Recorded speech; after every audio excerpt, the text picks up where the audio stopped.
All right, welcome in everyone. Get comfy and let's take another deep dive together. Excited to be here. Always love a good deep dive. Me too. And today we've got something really special lined up. We're diving into a poem, a French one, called Après. Après, huh? That's like afterwards, right? Exactly, afterwards in French. And, well, I don't want to spoil too much, but just from the title, you can kind of guess this poem's going to deal with some, like, heavy stuff, the aftermath of something. I'm intrigued already. So we've got this poem. What's the plan? Where do we even begin to unpack something like this? Well, first things first, I think it helps to note that this poem is not very long, but it's packed with powerful imagery and historical references. And that's what we're going to be exploring today, the emotions it evokes, the symbolism, the history behind it all. Sounds intense. I'm in. Okay, so let's just jump right in. The poem starts with these lines. Le contact de l'acier froid réveille en moi tous mes effrois. Okay, can you translate that for us non-French speakers? Of course.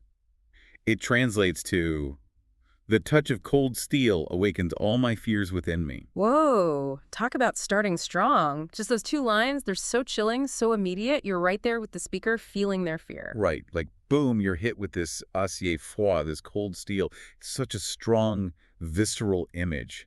What does that make you think of? Well, a lot of things, actually. I mean, cold steel, it could be a weapon, right? Yeah. A knife, a sword. Yeah, definitely. Or it could be something more symbolic, like the bars of a prison cell, or even just the feeling of being trapped and restricted. Oh, I like that idea of restriction because it's not just the steel itself, it's the contact, the touch of it. Like something is being imposed upon the speaker, and then you get to that second line, réveille en moi tous mes effrois, which means awakens all my fears within me. Yeah, tous mes effrois, all my fears. It's not just one specific fear. It's like everything the speaker is afraid of comes rushing to the surface. Exactly. And the way the poet uses the word réveille, awakens, it suggests that these fears were already there, lurking beneath the surface, and now something has triggered them. It's like the cold steel is a catalyst, bringing all those fears to life. Totally. Okay, so we've got this incredibly powerful opening, and then the poem continues with these lines. Deux clics autour de mes mains, restez dedans jusqu'à demain. Okay, break that down for us. It translates to two clicks around my hands to stay inside until tomorrow.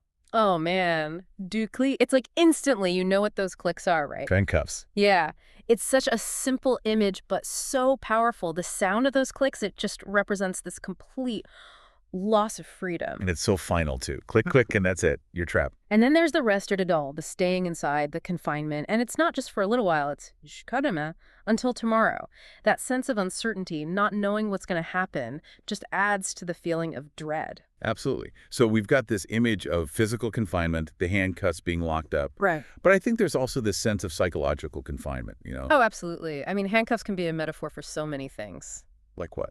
Well, anything that restricts you, really. Societal expectations, past traumas, self-doubt, anything that keeps you from being truly free. I love that. Okay, so we've got these themes of fear, confinement, restriction, both physical and psychological. And then the poem takes this really interesting turn towards the end. It says, Mes pieds et mes mains bordées me rappellent les voyages de Gorée. Gorée, that's, is that a place? Yeah, it's an island off the coast of Senegal. Senegal, got it. And it translates to, my bound feet and hands remind me of the voyages of Gorée.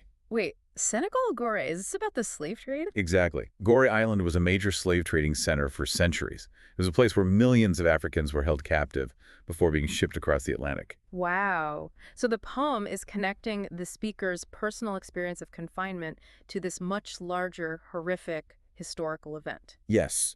It's like the speaker is drawing a parallel between their own suffering and the suffering of all those who were enslaved and transported from Gorée. That's so powerful. And I think that one line, that reference to Gorée, just completely changes the scope of the poem. It's not just about one person's fear and confinement anymore. It's about the legacy of slavery, the enduring impact of that historical trauma. And the title, Après, afterwards, it takes on a whole new meaning, doesn't it? It does.